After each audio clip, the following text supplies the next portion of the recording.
Thanks, guys. We're in the studio now with Adam and Adam, the producers of Armed and Dangerous. So guys, how did the idea of creating Armed and Dangerous develop, and how's it progressed since the first year? Well, it came about when we were working in VCAL community education and we wanted to do some project-based work. There was an opportunity to go into the St Kilda Film Festival to provide some youth content for that. And we just started with a couple of pieces. I'd made one, and then I was introduced to Adam, who was also working in the local area, and he had a couple of pieces. Great. And the first year was more of like a forum about talking about how the films had been produced. So it wasn't so much sort of entertaining an audience, it was more like a Q&A sort of session, which was really great to have. You seem to have a lot of different schools and artists involved. How did that come about? Well, I guess we just had a network of teachers and artists and students that we were in contact with, and the word kind of got out, and people sort of said... It was one of the things, once the ball gets rolling, people come on board and they see what it's all about. It's always the way when people have a sort of a vision of something ahead of themselves, they can sort of say, oh, actually I can get involved in that, and that's great. So it was just a matter of starting somewhere, and then people sort of got on board as it rolled along, which was good. So how has Armed and Dangerous helped to bring both the communities, school students and teachers together to produce such diverse films and animations?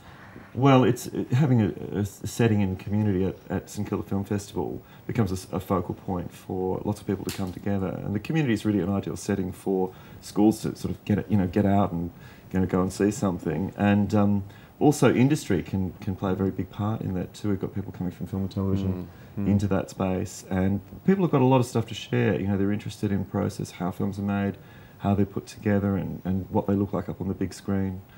Yeah, it just seems to sort of, I don't know, everybody gets on really well in that sort of territory. And that's the power of having a festival, is that it does bring everything, it gives it a centering point.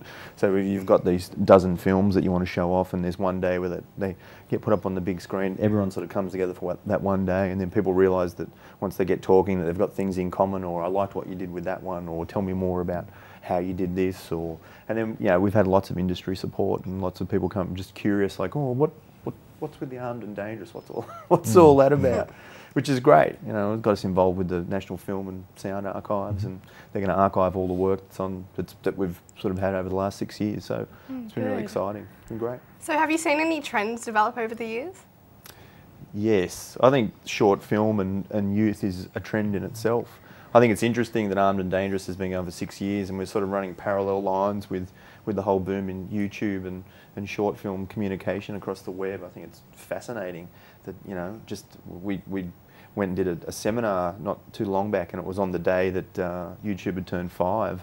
And I sort of thought about it, and I thought, well, we've been running for 6 years, so there's got to be something in that, the fact that this becomes more and more popular within schools amongst young people. And I think it's just something that's not even so much something that kids are interested in getting involved in on an entertainment level. It's a communication tool. It's a way in which they communicate with one another. So it's an incredibly important thing. It's not.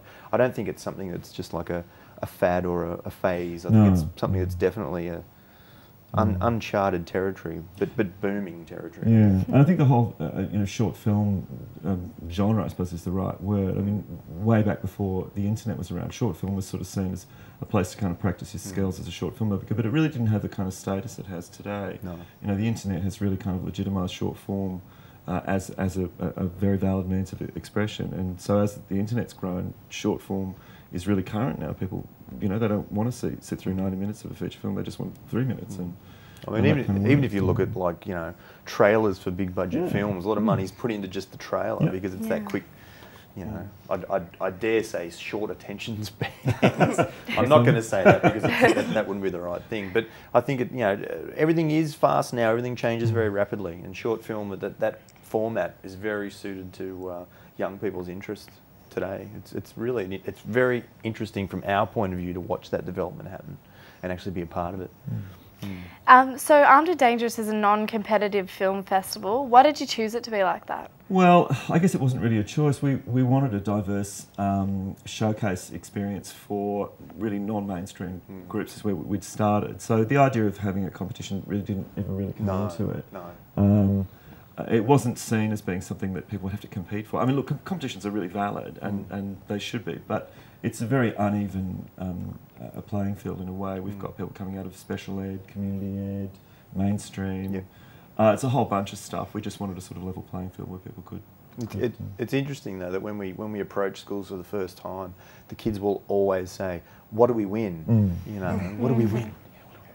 And you have to sort of explain to them it's not a competition. There's no prizes. The payoff is to see the film on the big screen and to have it shown amongst your peers. And it's just, I mean, I've always said that it puts all, you know, young people of all different skill levels on the level playing field, because you can't tell whether one film's been made by a special school or a mainstream school or a community school. When they're all on the big screen, just actually getting them up on the screen puts everyone on the same level, and that's what's really great about it. And we've always balked at the idea of making it a competition, because I think once you do that, the dynamic changes dramatically, and really, like, that's not what we're on about. We're not really about sort of who's better than who. I think the idea is just to get a product on the screen, and that in itself is a huge thing, because a lot of people don't get that far. A lot of people don't get shown, which is So do you have any tips or tricks for young people interested in going into the pathway of film or TV? Well, I think there's an old saying that, you know, if it ain't on the page, it ain't on the stage. So I'd always encourage people to get their ideas down on paper first. If you've got something to work from, some sort of framing document, even if it doesn't have to be fully scripted, but if you've got a sense of beginning, middle and end, most likely that'll get you through your shoot period and into your edit, and you'll have a good chance of coming out with a finished product along the way. Don't get lost in the production values. It's all story. A good story will carry a lot further than what big production values and CGI and the whole thing.